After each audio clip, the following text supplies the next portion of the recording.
God bless everyone. So, I'm going to report the appointment and regulation of lawyer.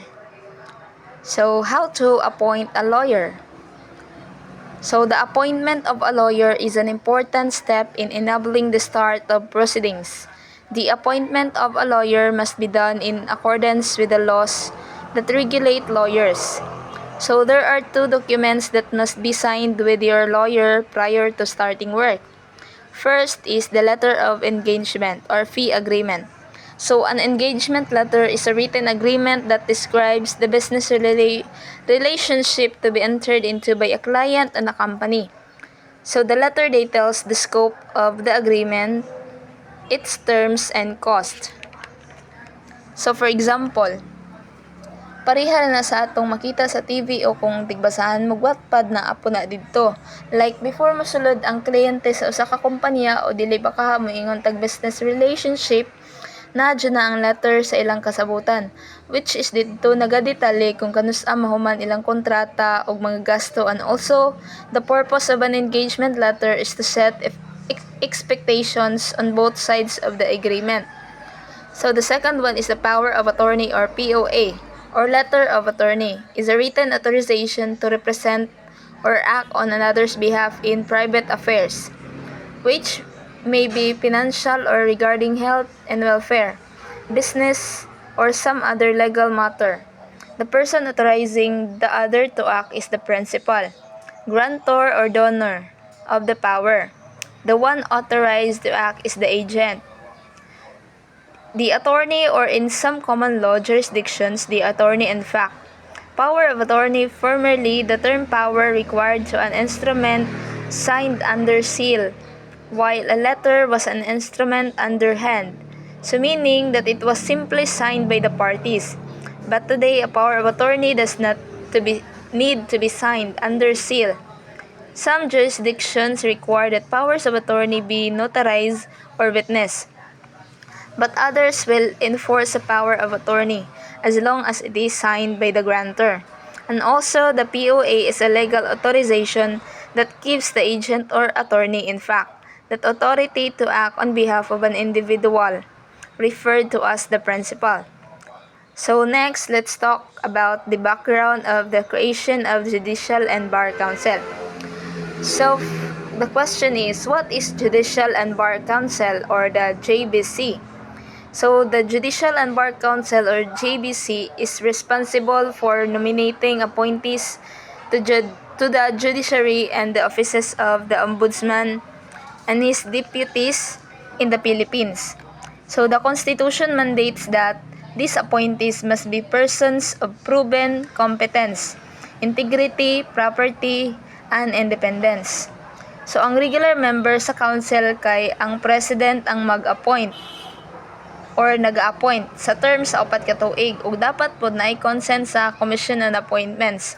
And also, the compulsory retirement age of the members of the judiciary is 70 years. So, before the 1987 Constitution, a good number of citizens, bar associations, and civic organizations and mass media especially expressed dissatisfaction over the nation's system of dispensing justice with a vehemence that reached new heights, considering first is a persistently staggering backlog. The second one is the lazy, dishonest, and incompetent members of the judiciary. The third one is the cumbersome procedures, and the fourth one is the dilatory tactics of litigants and lawyers. So, apart from these quantitative problems, there was a widespread disapprobation of the quality of the justice dispensed. A committee on judicial reorganization heretofore organized by previous administrations warned that these are problems both grave and pressing that call for remedial measures. So an independent judiciary is therefore essential for the upholding of the rule of law, ensuring an effective and accountable political structure. This also explains why judicial independence became one of the most important elements of constitutionalism. So, the felt necessities of the time to borrow a phrase from Justice Holmes admit of no delay, for if no step is taken and at the earliest opportunity, it is not too much to say that the people's faith in the administration of justice will be shaken. So the rectitude and the fairness in the way the courts operate must be manifest to the members of the community, particularly to those whose interests are affected by the exercise of their functions. So actually, the four boils down to this proper judicial selection. So it holds the power to settle controversies involving rights that are legally demandable and enforceable. This branch determines whether or not there have been a grave abuse of discretion amounting to lack or excess of jurisdiction on the part and instrumentality of the government. So, the effectiveness of any judicial organization, no matter how it is planned and structured, will suffer if it is unable to get honest, dedicated, and competent judges. So that's why the goal of the organization of judiciary is to uphold the rule of law through fair, expeditious, and timely judicial process in defending the constitutional and democratic rights and welfare of the people, and consistently pursue effective and efficient administration of justice. So the next one is the Constitution and the law then had not improved the method by which justices, judges, and prosecutors were selected or promoted and were not encouraged to maintain the quality of their work.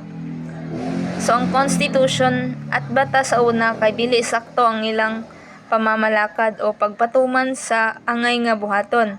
Maong ang batas sa una ay nahimo nga negatibo o dili kini positibo. So meaning to say it was designed aron mapa-improve ang judicial system para mapabuti ang propesyon sa usa ka lawyer. Protect the public o sa mga mapang-abuso o mga corrupt nga mga judges o mga irresponsable o dili honest nga mga lawyers. So all appointments to the bench then were made by the President subject to confirmation by the Commission on Appointments. As a rule, the Commission on Appointments, in deference to the President, confirms every appointment provided that A.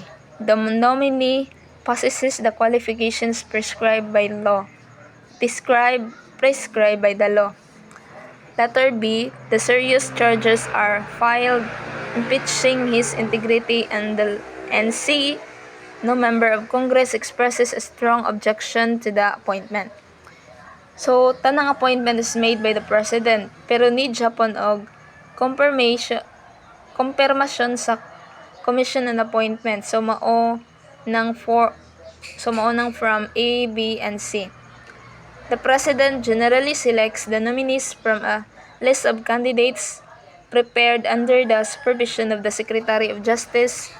So, ang kadalasan ginapili sa President kadtong mga naa sa Secretary of Justice. Apil na dito ang mga nasa Department of Justice, whom the Secretary believes would make good judges, as well as those without the department who are proposed by leaders of the political party to which the President belongs or by other persons who possess a strong influence over the President of the Secretary.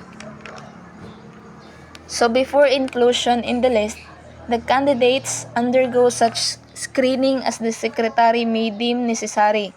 Usahay ang President o ang Secretary naga-consult uban sa Chief Justice and members of the Supreme Court. The presiding justice and justices of the Court of Appeals and leading members of the bar with respect to certain candidates, especially those who aspire for appointment, to the Court of Appeals or the Supreme Court. So the final list from which the President makes his choice is not published. The President's nominations are not published by the Commission on Appointments. So consistently, this method of appointing and promoting judges proved to be one of the major lessons why our people do not trust Supreme Court. Do not trust lower courts as much as they do the Supreme Court. Kabalo ang mga tao nga ang general rule, a man can reach the Supreme Court only after years of service in the lower courts or of practice at the bar which has earned him a national reputation. On the other hand, they believe nga mas nadawat sa judges ang ilang mga appointments o mga promotions more through political influence than merit. So the sight of most of the nominees milling around Congress anxiously following of their nominations during the closing days of the session of the Commission on Appointments serves to strengthen the suspicious. So lack of publicity concerning the nominees before the nomination or confirmation adds fuel to the fires of suspicion. So to remedy the situation, a bill that would require that nominees to the trial bench must have first qualified in a competitive examination given by the Supreme Court was filed in the Senate. So si Chief Justice Concepcion nagasulong og same remedy extending the requirement of prior competitive examinations to appointments to the Court of Appeals. So the bill is failed to pass. So ended, such a requirement would have minimized political influence and would have infused in the nominee a sense of having earned his nomination by his own merits. So nagsilbi unta ni para ma-enhance ang independence of judges o pakusgan ang confidence sa public sa atoang justice system. So at the time, however, this was not proven to be feasible. It imposed added work to the Supreme Court.